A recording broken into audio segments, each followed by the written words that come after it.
నమస్తే, నేను మీ వసంత్. ఈరోజు పబ్లిక్ పాయింట్లో భాగంగా ఒక మేజర్ ఇష్యూని మీ ముందుకు తీసుకొచ్చే ప్రయత్నం చేస్తున్నాం. గచ్చిబౌలిలో ఉన్న రాజీవ్ నగర్ వడ్డెర బస్తీలో ఉన్న ఒక హనుమాన్ దేవాలయం. దీనికి దాదాపుగా ఒక 50 నుంచి 60 ఏళ్ల చరిత్ర ఉంది. ఇలాంటి ఒక పవిత్రమైన దేవాలయాన్ని కబ్జా చేయడానికి చూస్తున్నారు కొంతమంది. ఇక్కడ మనం చూస్తూ ఉన్నాం, దాదాపుగా ఈ కమాన్ కట్టి ఒక 30 ఏళ్ళు అవుతుందంట. అందరూ కూడాను, చాలామంది ఇక్కడున్న భక్తులందరూ కూడాను భక్తి శ్రద్ధలు ఆచరించి దాదాపుగా 70 మంది అయ్యప్ప దీక్షలు కూడా తీసుకొని ఇక్కడే ఉంటారు. ఆ దీక్షను తీసుకున్నంతకాలం ఇక్కడే ఉంటారు. కానీ ఇలాంటి పవిత్రమైన దేవాలయాన్ని కబ్జా ఎవరు చేయాలనుకుంటున్నారు ఏంటి అనేది కూడా మనం మాట్లాడే ప్రయత్నం చేద్దాం. స్థానికంగా ఈ దేవాలయానికి సంబంధించిన కొంతమంది ఈ బస్తీ వాసులు ఉన్నారు, వాళ్ళతో మాట్లాడదాం. నమస్తే. ఏంటి అసలు పరిస్థితి ఏంటి? ఎందుకు ఇక్కడ కబ్జా చేయాలనుకుంటున్నారు? ఎవరు కబ్జా చేయాలనుకుంటున్నారు? జై శ్రీరామ్ అండి. నా పేరు శేఖర్. నేను రాజీవ్నగర్ కాలనీలో నివసిస్తున్నాను. దాదాపు ఒక 50 years అట్లా, అంటే నేను నా తరం కాకుండా మా నాన్న తాతల తరం నుంచి ఉన్నారు. దీంట్లో ఏంటంటే ఏజ్ వాళ్ళు అక్కడ శివాలయం కట్టుకుంటే అక్కడ నుంచి కబ్జా చేసారు. మీకు డాక్యుమెంట్స్ కూడా ఉన్నాయి. ఇక్కడ నుంచి బౌండరీ కూడా ఉంది, టెంపుల్ బౌండరీ. ఇదంతా బౌండరీ, ఇదంతా టెంపుల్ బౌండరీ ఇదంతా. అక్కడ నుంచి కబ్జా చేసుకుంటే మీకు ఆల్టర్నేట్ తవ్వాలి. మాకు మార్చర్ నుంచి ఏమన్నా ఇష్యూ అవుతున్నాయి కదా, మార్చర్ నుంచి తీసుకెళ్ళి ఆల్టర్నేట్ వే కావాలి మాకు ఇటు నుంచి అని. మార్చర్ నుంచి అక్కడ ఇష్యూ అవుతుంది మెయిన్ రోడ్లో. దాని బదులు మాకు ఆల్టర్నేట్ తవ్వగాలని ఇటు నుంచి తీసుకొస్తున్నారు వాళ్ళు. ఈ ఆల్రెడీ 2-3 years దాని ముందు శంకుస్థాపన చేసినాము శివాలయం టెంపుల్. శివాలయం లేపేదామనికేసి చూసిరు. మేము పోలీస్ కంప్లైంట్ కూడా ఇచ్చినాం. ఆ వీడియో ప్రూఫ్స్ ఉన్నాయి, ఫొటోస్ ఉన్నాయి. అతను పట్టుకొని అడిగితే మాకు ఏజ్ వాళ్ళు పంపించారు. అంటే మళ్ళీ ఏజ్ పంపించిన వీడియో తీసుకుంటే ఏజ్ కాదు, మేము ఎల్ఎన్టీలో వర్క్ చేస్తాము అదని చెప్తున్నారు వాళ్ళు. ఎల్ఎన్టీ వాళ్ళు చెప్తున్నాము, కానీ ఏజ్ నుంచి వచ్చింది అతను. ఆ వీడియో ప్రూఫ్ కూడా ఉంది. ఏం చెప్తారు మరి పోలీసులు? ఏం చెప్తారు? మీరు కంప్లైంట్ ఇస్తే పోలీసులు ఏమంటున్నారు? పోలీసులకు కంప్లైంట్ ఇచ్చినాం. పోలీసులకు కంప్లైంట్ ఇస్తే వాళ్ళు కంప్లైంట్ తీసుకోవట్లేదు. ఇంకోటి ఏంటంటే మాకు అక్కడ కోరీలు ఉన్నాయి. మేము అప్పట్లో నుంచి రాయగొట్టినాం. 50-60 సంవత్సరాల నుంచి ఉన్నాం ఇక్కడ. స్టార్టింగ్లో కమ్మాన్ గిట్ల ఎక్కడనే ఉంది. ఈ బాత్రూమ్ ఈ లైన్ అంతా మాదే ఇది. అయితే ఏంటంటే అక్కడ మనకు ఏఐజీ హాస్పిటల్ ఫస్ట్ లేదు. ఏఐజీ హాస్పిటల్ అసలే లేదు. అప్పట్లో మా కమాన్ ఉంది, మా గేట్ ఉంది, ఇట్లకెళ్ళి రోడ్డు గిడి ఏమీ లేదు. దాని తర్వాత ఏఐజీ హాస్పిటల్ కట్టారు. ఏఐజీ హాస్పిటల్ కట్టిన దాని తర్వాత ఇది మాది అని చెప్పేసి మా వెనుకున్న మా గుడి ప్లేస్ మొత్తం కబ్జా చేసి ఆ పోలీసులు చెప్తే గిట్ట పోలీసులు గిట్ట పట్టించుకోవట్లేరు. సో ఇక్కడ మనం ఒక ముఖ్యమైన విషయం గుర్తుపెట్టుకోవాలి. గుడి చరిత్ర ఏఐజీని అంటే గుడి చరిత్ర. ఎందుకంటే దాదాపుగా 60 ఏళ్ళ నుంచి, ఇప్పుడు అన్న ఉన్నారు, వీళ్ళ నాన్నగారు ఏజ్ నుంచి కూడాను ఈ దేవాలయం ఉంది. కానీ రీసెంట్గా ఏఐజీ హాస్పిటల్ కట్టి ఈ ప్లేస్ మాకు కావాలి అంటే, దట్టు మార్చరీ నుంచి వచ్చే డెడ్ బాడీ కోసం ఈ దారి కావాలి అంటే ఎంతవరకు న్యాయం అనేది కూడా. అంటే దేవాలయం ఎంతో పవిత్రంగా చూసుకుంటున్నారు ఈ బస్తీ వాసులంతా కూడాను. సో ఇలాంటి దేవాలయానికి సంబంధించి ఇట్లా మాట్లాడడం, ఏఐజీ వాళ్ళు మాట్లాడడం కూడా సరికాదు. సో ఇంకేం చెప్తున్నారు వాళ్ళు? ఇంకేంటంటే లోపల గవర్నమెంట్ కుమ్మ కోలుకొని ఈ గత మీకు పాత నుంచి మ్యాప్ ఉంది అనుకుంటారు, కానీ అది ఇప్పుడు సృష్టించింది వాళ్ళు. ఈ టీఆర్ఎస్ గవర్నమెంట్ ఉన్నప్పటి నుంచి సృష్టించింది. ఆ సృష్టించుకొని లోపల గాంధీ ఎమ్మెల్యే కానీ వాళ్ళు మొత్తం కుమ్మ కోలుకొని, కార్పొరేటర్ కానీ మొత్తం కుమ్మ కోలుకొని మొత్తం అమ్ముకున్నారు వాళ్ళు. ఇది కొత్తగా సృష్టించినది, రోడ్ మ్యాప్ అనేది కొత్తగా సృష్టించినది. గత పాతది నుంచి 60 ఏళ్ళ నుంచి అయితే కమాన్ ఉన్నప్పటి నుంచి, గుడి ఉన్నప్పటి నుంచి అయితే ఇక్కడికి అసలు రోడ్ ఉన్నదని యాక్చువల్గా లిస్టే లేదు. ఇది గవర్నమెంట్ లిస్టే లేదు. ఇది కొత్త వాళ్ళు సృష్టించుకొని వాళ్ళు రాపించుకొని వాళ్ళే రాపించుకున్నారు. ఏంటంటే గవర్నమెంట్ రాజశేఖర్ ఉన్నప్పటి నుంచి అలర్ట్ అయింది వాళ్ళకు. ఎంత 2 ఎకరాల చిల్లర అలర్ట్ అయింది వాళ్ళు ఉన్నప్పుడు 2 ఎకరాలు అలర్ట్ అయితే వాళ్ళు ఏం చేసిరంటే, తర్వాత మన టీఆర్ఎస్ ప్రభుత్వం వచ్చినప్పుడు ఇది కొన్నారు. ఎకరా 35 గుంటలు కొన్నారు. కోరి ఇది ఈ బ్యాక్ సైడ్, దీని బ్యాక్ సైడ్ ఎక్కడ 35 గుంటలు కొన్నారు. దాని తర్వాత ఏం చేసి అంటే, ఇది ఒకటి మధ్యలో ఉన్నది, ఒక చిన్న బిట్ ఉన్నది. ఇక్కడ కొంచెం గరీబోళ్ళ ఇండ్లు ఉండే ఈ ఏరియా. ఈ గరీబోళ్ళ ఇండ్లు ఉన్న కాక 2-3 ఇండ్లు కొనేసిరు. ఈ 2-3 ఇండ్లు కొనేసిన తర్వాత ఇక్కడ నుంచి ఇక్కడ స్టేట్ చేసుకుందామని చెప్పేసి వాళ్ళు ప్లాన్ చేసి ఈ కబ్జా చేసేసి మమ్మల్ని కూడా మేము వాళ్ళు దౌర్జన్యంగా వస్తుంటే మేము ఆపుతుంటే కూడా వాళ్ళు వచ్చి మా మీద కేసులు వేసి, పిట్ కేసులు వేసి అలా కోర్టుకు కూడా పోయి వచ్చిన రోజులు కూడా ఉన్నాయి మా దగ్గర. అంటే ఇది ఈ ప్లేస్ అంతా కబ్జా చేయాలి, అలా కబ్జా చేసేసి కూడా వాళ్ళు కోరుకునేది. మీ ప్లేస్ ఏంది? మా ప్లేస్ ఇప్పుడు మా ప్లేస్ ఇక్కడ ఉంటది. అంటే ఓన్లీ వాళ్ళు ఏజ్ వాళ్ళంటే ఇక్కడ ఉంటుంది మా ప్లేస్ ఇది. సో ఇక్కడ నుంచి ఇటుకెళ్ళి మొత్తం వాళ్ళు కబ్జా చేయాలని చూస్తారు. కబ్జా ఇదంతా కబ్జా చేసిర్రు. అంతా కబ్జా చేసిరు కాబట్టి స్టేట్ అవుతుంది వాళ్ళకి అని చెప్పేసి కబ్జా చేసేసారు వాళ్ళు. ఆ, కబ్జా చేసేసారు, ఆల్రెడీ సీట్లు వేసేసుకురు. ఫస్ట్ సిట్టింగ్ కన్నారు వాళ్ళు. సిట్టింగ్ కానీ మమ్మల్ని ఎంత ఫోర్స్ చేసిరు అంటే అంత ఫోర్స్ టీఆర్ఎస్ ప్రభుత్వం ఉన్నప్పుడు మమ్మల్ని ఫోర్స్ చేసి ఆల్రెడీ 5-6 మంది మీద కేసులు అయితే కూడా కోర్టుకు కూడా వచ్చిన రోజులు ఉన్నాయి మా దగ్గర. వాళ్ళు ఏమంటారు అంటే మీరు ఇప్పుడే అయిపోతుందని చెప్పి ఆల్రెడీ వీళ్ళన్నీ కొన్నారు, వీళ్ళు ఇవన్నీ కొన్నారు వాళ్ళు. ఈ బిల్డింగ్స్ అన్ని ఈ బిల్డింగు, ఈ పక్క బిల్డింగు, 4 బిల్డింగ్ ఇది కాదు అది అది 4 బిల్డింగ్లు కొన్నారు వాళ్ళు. కొన్ని ఏం చేస్తారు అంటే దీన్ని స్టేట్కి ఇట్లా స్టేట్ చేద్దామని చెప్పేసి ప్లాన్ చేస్తారు వాళ్ళు. ఓకే, ఈ బిల్డింగ్ మొత్తం ఇట్లా ఫ్లాట్ గా చేసుకుని వాళ్ళు తీసుకోవాలని ఫ్లాట్ గా చేసేసి ప్లాన్ చేస్తారు వాళ్ళు. అది వీళ్ళు ఎంత ఫోర్స్ చేస్తారు అంటే మాకు ఫోన్లు చేసి వీళ్ళు ఏజ్ వాళ్ళు కానీ మా రాజకీయ నాయకులు కానీ ఫోర్స్ చేసి మీకు ఏం కావాలో చెప్పండి, మీకు మేము సెట్ చేస్తాం, మాట్లాడతాము అని చెప్పేసి అంటారు. కానీ మేము ఎవరు పోవట్లేదు. పొలిటీషియన్స్ అడుగుతున్నారు, పొలిటీషియన్ అడుగుతారు. పొలిటీషియన్ అంతా దొంగలు ఎవరు లేరు, పొలిటీషియన్ అడుగుతారు. పిఎస్ పోతే ఏమంటారు అంటే మీరు మీ బస్సులో రుబాబ్ చేస్తున్నారు, మీరు పిఎస్కి వస్తే మేము చూసుకుంటాం, ఎండ్లా దొరుకుతారని పాయింట్ పడుతున్నారు మాకు పోలీసులు, బెదిరిస్తున్నారు పోలీసులు. మీరు గత ఏ దాంట్లోనైనా మిస్టేక్ లో దొరుకుతారా అప్పుడు మీకు తోడుకెళ్ళి తీస్తామంటారు. మీకు గత లేకుండా చేస్తాం మేము, మీరు ఇప్పుడు నిలుగుతున్నారు కానీ అప్పుడు మీకు మాకు కొంచెం ఏదైనా కంప్లైంట్ రాని అని పట్టించుకుంటారు వాళ్ళు. మేము ఇక్కడ ఏమైనా జరిగితే అని కంప్లైంట్ ఇస్తే అసలు పట్టించుకోరు ఎవరు, దేనికైనా కానీ. ఈ బస్తీ నుంచి కంప్లైంట్ మా బస్తీ నుంచి గుడి నుంచి అంటే దేని గురించి పట్టించుకోరు అసలు. ఇక్కడ ఒకటి మొన్న ఒకటి కంప్లైంట్ ఇస్తేనేమో పట్టించుకుంటున్నారు వాళ్ళని 10 సార్లు పిలిచిరు ఆడికి, మళ్ళీ మేము కంప్లైంట్ ఇచ్చినప్పుడేమో వాళ్ళు పట్టించుకుంటున్నారు మమ్మల్ని. అది అక్కడ గొడవ చూడండి, వాళ్ళు మాకు డబ్బులు ఇచ్చారా ఏమి ఇచ్చారా మాకైతే తెలియదు. అన్నం పుణ్యం దేవునికి ఎరుక. మేమేం దేవాలయం జాగబోతుందని మేమంటే వాళ్ళు ఏమో దానికోసం 10 సార్లు ఫోన్ చేసి 10 సార్లు పిఎస్ పిలిచారు, వార్నింగ్ ఇస్తూ. పోలీసులు అట్లున్నారు కదా, పోలీసులు అట్లున్నప్పుడు మీ లోకల్ గా నాయకులు ఎవరు లేరా, మీ కార్పొరేట్ గానీ ఎమ్మెల్యే గానీ ఎవరు పట్టించుకోరా? నాయకులు అదంతా కుంభకాయం అయ్యే కదా మాకు పరిస్థితి. మాకు సపోర్ట్ లేదు, మాకు మెయిన్ పాయింట్ మాకు ఎవరు సపోర్ట్ చేస్తలేరు.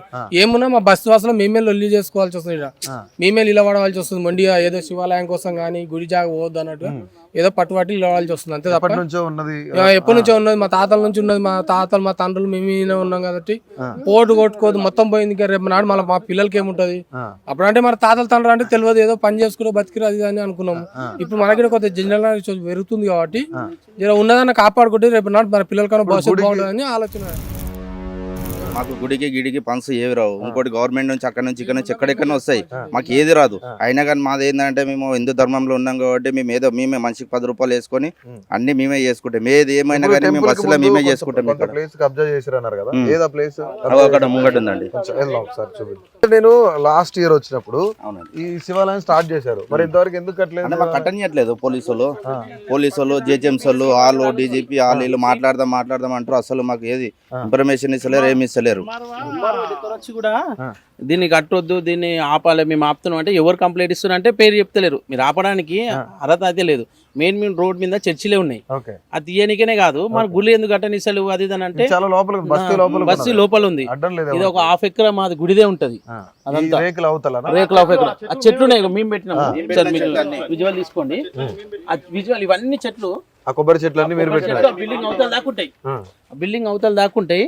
ఆడి వరకు మేము ఉంటే బలవంతంగా పోలీసు వాళ్ళని డీజీపీ సిపి దీని గురించి సిపిల కాడ నుంచి వచ్చి రేడికి కొట్లాడలేక సరే అది వరకు వదిలేసే మీరు మా బ్యారగేస్ వేసుకున్నారు కదా, ఈ నుంచి మేము గుడైనా కట్టుకుంటామంటే లేదు అసలు లేదు ఎవరైనా సరే మేము కట్టనీయం అని చెప్పేసి లోకల్ కార్పొరేటర్ సపోర్ట్ ఉంది, వాళ్ళ ఎమ్మెల్యే సపోర్ట్ ఉంది. వాళ్ళకి వాళ్ళుండి మళ్ళీ మీరు ఏదైనా సెటిల్మెంట్ చేసుకోండి, లేదంటే మీకు మీ మీద లేనిపోని కేసులు వేస్తాం. కేసులు వేసింది కదా, వేసిరు ఆల్రెడీ మేము కోర్టు కూడా పోయి వచ్చినాం. సిటీ మోల్ కూడా వాళ్ళకి ఫస్ట్ సిటీ మని అలౌట్ చేస్తాను, సిటీ అంటే మాకు బెటర్ ఉంటుంది కదా, వాళ్ళ లోపల సిటీ పని చెప్పేసి మళ్ళీ దీన్ని వేలం పాటలే వీళ్ళకి అమ్మేసి. ప్రజాపాలన ప్రజాభవన్లో ఇవన్నీ మీకు తీసుకున్నారు, పిటిషన్లు అన్ని తీసుకున్నారు కదా, మరి ఎప్పుడు పోలే అక్కడికి మీరు కంప్లైంట్ చేయడానికి? పోయినాము, పోతే ఏమంటారంటే ఎంఆర్ఓ దగ్గరకు పోయినాము, ఆర్డీఓ దగ్గరకు పోయినాము, కలెక్టర్ దగ్గరకు పోయినాము. కలెక్టరు అప్పుడు ఎలక్షన్ ముంగట బిజీ ఉన్నాడు అని చెప్పేసి మాకు కలవలేడు. ఎంఆర్ఓ సార్ ఏం చేసిన, ఎంఆర్ఓ సార్ డీసీపీ సార్ ఇద్దరు కలిసి మేము కలెక్టర్ దగ్గర తీసుకువెళ్తాము, కలెక్టర్ సార్ టైం ఇవ్వట్లేదు, ఒకసారి తీసుకెళ్ళి మాట్లాడిపిస్తాము, దాన్ని పరిష్కారం చేద్దాము అని చెప్పారు. దగ్గర 4 నెలలు అవుతుంది ఇప్పటి వరకు. ఎంఆర్ఓ సపోర్ట్ చేస్తలేడు, డీసీపీ సపోర్ట్ చేస్తలేడు. మేము కంప్లైంట్లు అందరికి ఇచ్చినాము, కలెక్టర్కి ఇచ్చినాము, ఆర్డీఓకి ఇచ్చినాము, ఎంఆర్ఓకి ఇచ్చినాము, పిఎస్ల రాయదుర్గ పిఎస్లు ఇచ్చినాము, మళ్ళీ ఎమ్మెల్యేకి ఇచ్చినాము, కార్పొరేటర్కి ఇచ్చినాము, ఎంపీకి ఇచ్చినాము, అందరికి ఇచ్చినాము. వీళ్ళందరికి ఇచ్చినా కానీ రెస్పాండ్ అవ్వట్లేదు ఎవరు. ఈ శంకుస్థాపన ఈ శంకుస్థాపనది అందరికి ఇచ్చాము కానీ ఎవరు రెస్పాండ్, రాజకీయ నాయకులు రెస్పాండ్ అవ్వట్లేదు, ఇయ్యట్లేదు. మాకు ఏది చేసినా మేము బస్సు వాళ్ళమే చేస్తున్నాము. మేము మాట్లాడుతుంటే వీళ్ళు కావాలనే బ్లాక్ మెయిల్ చేస్తున్నారు గుడి గురించి అని చెప్పేసి డబ్బులు అడుగుతున్నారు. అంటే మేము డబ్బులు అడిగేటోళ్ళకి గుడి ఎందుకు పెట్టిస్తాం? ఎవరు ఎమ్మెల్యేలు పోలీసు వాళ్ళే చెప్తారు. మళ్ళీ అవతల వాళ్ళకు పెద్ద ఎత్తున మేము పోతే సార్ వాళ్ళు కావాలనే గుడి అడ్డం పెట్టేసి ఇది నైటే పెట్టేసి అంటున్నారు. ఇది 10-20 ఏళ్ళ ముందు నుంచి 5-6 సంవత్సరాలు టీఆర్ఎస్ లేనప్పటి నుంచి శంకుస్థాపన చేసినాం. ఫోటోస్తో ప్రూఫ్స్తో సహా ఉన్నాయి. లేదు బ్లాక్ అవతలకు పెద్ద మీడియా వాళ్ళకి ఫోన్ చేస్తే వీళ్ళు కావాలని పైసల గురించి బ్లాక్ మెయిల్ చేసి వసూలు చేస్తారు ఏజ్ ఏదో అని చెప్పేసి వేరే మీడియాని కూడా ఎవరిని కూడా మమ్మల్ని పబ్లిసిటీ చేయనిస్తలేరు. పెద్ద ఇది ఎమ్మెల్యే వీళ్ళు ఉండి లోపల చెప్పేస్తారు అందరికి అది సపోర్ట్ కోకండి, మీరు లోకల్ ఎవరైనా సపోర్ట్ చేయకండి అది దాని. కాకపోతే బీజేపీ వాళ్ళు ఆర్ఎస్ఎస్ వాళ్ళు వచ్చి మాకు సపోర్ట్ చేసారు. వాళ్ళు ఒక్కరు తప్పితే మిగతా వాళ్ళు పొలిటికల్ గా ఎవ్వడు రాలే. ఎవ్వరు గుడి గురించి ఆర్ఎస్ఎస్ వాళ్ళు వచ్చారు, మళ్ళీ బీజేపీ వాళ్ళు వచ్చి గుడి గురించి సపోర్ట్ చేసారు. మిగతా నా కొడుకులు ఎవ్వడు రాలే. ఇక లోకల్ ముస్లిం వాడు కార్పొరేటర్ మాకు వాడు అమిత్ పటేల్ ఎమ్మెల్యే నాడు క్రిస్టియన్ నాడు వాడు అసలే అది చేస్తలేడు. వాడు అమ్ముకుని వాళ్ళిద్దరు కలిసి అమ్ముకుంది గుడి జాగా. ఏమనంటే మీరు వాళ్ళతో సెటిల్మెంట్ చేసుకుంటారా, మీరు ఏదంటే దొరకరా అని చెప్పేసి మా మీద కేసులు వేసి ఘోరంగా అది చేసారు. కొత్తది కూడా కాదు, పాత లింగం ఇది కింద.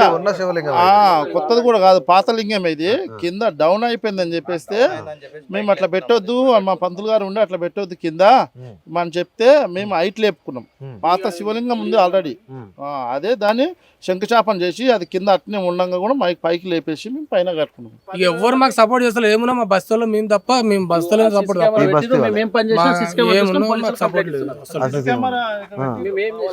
మేమేం చేసినా అట్లా చూసి ఎంఆర్ఓ కానీ పోలీసులు కానీ ఫోన్ చేస్తే వాళ్ళు ఇమీడియట్ గా వచ్చేస్తారు పోలీసులు.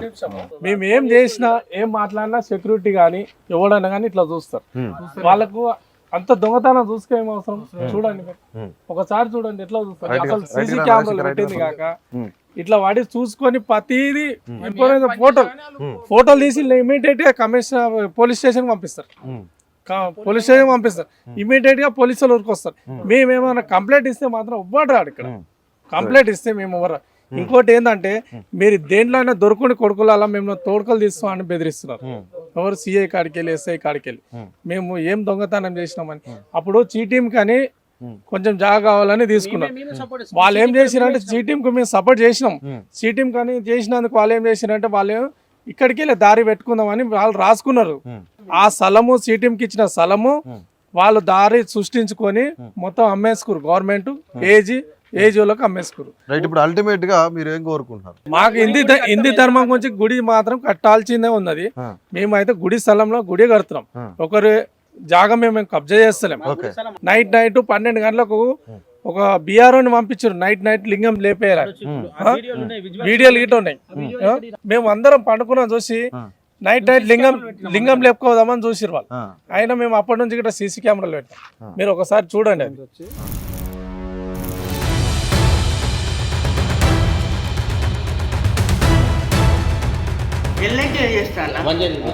అది ఇప్పుడు ఎల్లేంటి అంటే వీడియో తీసుకుంటే వచ్చి పోలీసులను పిలిపిస్తే వీడు మతి స్థిమితం లేదు అందుకే వచ్చిండు మళ్ళీ పోలీసులు అంటారు మతి స్థిమితం లేదు. ఎక్కడ జరిగినా క్లోజ్ చేద్దాం కేసు.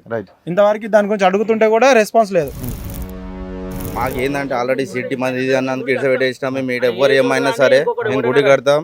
పోలీస్ స్టేషన్ అవుతుందా, కలెక్టర్ ఆఫీస్ అవుతుందా, సావడానికైనా సిద్ధమే కానీ మేము మాత్రం గుడి కట్టి తీరుతాం. అది ఏజ్ అని ఉండని ఏడని ఉండని మేము ఆగేదే లేము. వాళ్ళు పోలీసు వాళ్ళు సపోర్ట్ తీసుకొని ఎవరు సపోర్ట్ తీసుకొని మేము ప్రాణాలను తెగించి గుడి కట్టడానికి ఫిక్స్ అయిపోయినాం. ఏదైనా గుడి అయితే సమస్యనే లేదు. వద్దేది వాళ్ళు ఆర్ఎస్ఎస్ వాళ్ళకి కొద్దిగా సపోర్ట్ చేపిస్తారు. వాళ్ళు సపోర్ట్ తప్పితే నా కొడుకులు ఎమ్మెల్యే లోకల్ ఎమ్మెల్యే కొడుకులు ఎవ్వరు సపోర్ట్ చేస్తారు. వీళ్ళకి రావడానికే భయపడుతున్నారు ఏజ్ చూసి. మేము అది ఏజ్ వాడు ఎంత తెగించినా సరే వానికన్నా ఎక్కువ తెగించి ఉన్నాం. మేము 100% గుడి కడతాం, గుడి కట్టి తీరుతూనే ఉంటాం. వాడు ఏమన్నా చేసుకోని. ఇంకా ఏంటంటే మేము డొనేషన్ వేసుకొని చేసుకుంటున్నాము. ఒక మసీద్ గురించి అడుగుతలేము, ఒక చర్చి గురించి అడుగుతలేము. వాళ్ళైతే చర్చిలకు డొనేషన్లు ఇచ్చేసి మీకు శ్మశానంలో మసీద్ కట్టారు. మీరు అక్కడ చూసుకోవచ్చు. 2 years అవుతుంది, దాన్ని ఎవరు టచ్ చేయలేరు. చర్చిలు కడుతున్నారు, దానికి డొనేషన్ ఇస్తారు. మేము అట్లా కూడా అడుగుతలేం. మా ఓన్ కష్టం ఏదో మా పెద్ద మనుషున్నారు, మామూలు అందరు ఉన్నారు కాబట్టి తలా ఇంటికి దాదాపు 2,000 పైన 2-3,000 పైన ఉంటాయి ఇంట్లో. వాళ్ళందరూ తలా ఇంటికి ఒక 500, 1,000 రూపాయలు, 2,000 ఎంతో వేసుకొని మేము గుడి డెవలప్ చేసుకొని ఉన్నాం. మా గుడికి మా లోకల్ ఎమ్మెల్యే ఇంతవరకు ఒక ఫండ్ ఇవ్వలే, ఒక్క రూపాయి కూడా ఫండ్ ఇవ్వలే. మేము అడిగితే కూడా మీకు ఎందుకు ఇవ్వాలన్న ఫీలింగ్ తో ఉన్నాడు. అట్లాంటప్పుడు మేము సొంతంగా మేము అందులో 50-60 లక్షలు పెట్టి అది కట్టినాం గుడికి. ఎమ్మెల్యే కానీ కార్పొరేటర్ కానీ ఒక ఫండ్ కూడా ఒక గుడికి 1 రూపాయి ఇవ్వాలి ఇంతవరకు. వాళ్ళు బోనాలు అప్పుడు కూడా ఫండ్స్ ఇస్తారు కదా నా బోనాలు అవి కూడా ఇయ్యాడు అన్న నా కొడుకు. మేము వేసుకునే ఇస్తాం. మా లోకల్ ఎమ్మెల్యే మా లోకల్ కార్పొరేటర్ అంత బేకర్ నా కొడుకు ఎవ్వడు ఉండడు. వాళ్ళు మా గుడి రోడ్లు గీళ్ళు కూడా ఎవ్వడు చేయలేదు. బస్సుకి నువ్వు ఏమన్నా చేయకుండా సరే గుళ్ళ కాడ కూడా వచ్చి ఉన్న గుడి ప్లేస్ లను అమ్ముకొని వాళ్ళ ఎలక్షన్స్ గురించి వాళ్ళ డబ్బుల గురించి 100 కోట్లు పెట్టుకొని అమ్ముకొని ఏదన్నా దగ్గర ఇది 2 ఎకరాల పైన అమ్మేసారు. అది మొత్తం ఇక్కడనే 2 ఎకరాలు మొత్తం అదంతా గాంధీగాడు మొత్తం ఏజీ కానీ పని చేస్తుండే అప్పుడు మొత్తం అమ్ముకొని చేసేసి అది చేసారు. సరే మాకు కొట్లాడే దమ్ము లేదు అంత పెద్ద సంస్థతోని, పోనీలే అని చెప్పేసి ఉన్న కాడికి మేము కాపాడుకున్నాం. ఉన్న దాంట్లో గుడి కట్టనీయకుండా ఇక్కడ రోడ్డు కావాలి, కమానుగులో కొడతాం, గుడి గడుగులో కొడతాం అని చెప్తే ఎంతవరకు న్యాయమన్నా. అందుకనే మేము అన్నీ తెగిస్తాం. ప్రాణాలు పోయినా సరే ఇది అంత ఉన్నది, మేము వదలదలుచుకోలేం. వస్తే 7 వరకైనా సరే కొట్టడానికి రాని సరే కొట్టడానికి కూడా రెడీ అనేవి. ఇదేంటంటే వీళ్ళకి ఇంకా డబల్ రోడ్ కావాలని ఈ బిల్డింగ్ ఉన్నారు. ఇక్కడ 4 బిల్డింగ్ దీని స్ట్రేట్గా ఉన్నారు. అయితే ఈ మధ్యలో ఈ ప్లేసే వాళ్ళకు ఇది గుడి ప్లేస్, ఇది కూడా కొనాలని ప్లానింగ్లు ఉన్నారు ఈ రూమ్లు. సరే వీళ్ళు సొంత ప్రాపర్టీ వాళ్ళు అమ్ముకుంటారో అదే పక్కన పెట్టు, అది అమ్ముకుంటే పక్కన మాకు సంబంధం లేదు. మా గుడి స్థలం మేము ఎందుకు అమ్ముకోవాలి, మేము ఎందుకు ఇవ్వాలి? మా గుడి స్థలం మేము గుడికి అనుకుంటాం. నీకు ఇక్కడ ప్లేస్ ఉంది కదా దాన్ని బట్టి తీసుకోవాలి మీరు దారి. ఇక ఇది అయితే స్టేట్ అయిపోతుంది అని చెప్పేసి బలవంతంగా చాలా మందికి నా మీదనే 4 కేసులు వేసారు. ఇది నా మీద 4-5 కేసులు వేసి చాలా ఇబ్బంది పెడుతారు. ఎవరు ఛాయిస్ దొరికితే పోనీ ఏదైనా ప్రాబ్లం ఉండి పిఎస్కోతే రెస్పాన్స్ ఇస్తలేరు. కొడుకులలో మీరు గుడికాడ మాకు అది చేస్తారా, మీరు చెప్తే అది చేస్తారు ఇది చేస్తారా అని చెప్పేసి పోలీసు వాళ్ళు SICI రిటర్న్ అవుతారు. వేరే ప్రాబ్లం గురించి పోతే కూడా వాళ్ళు ఏ దానికి రెస్పాన్స్ అయితే లేరు.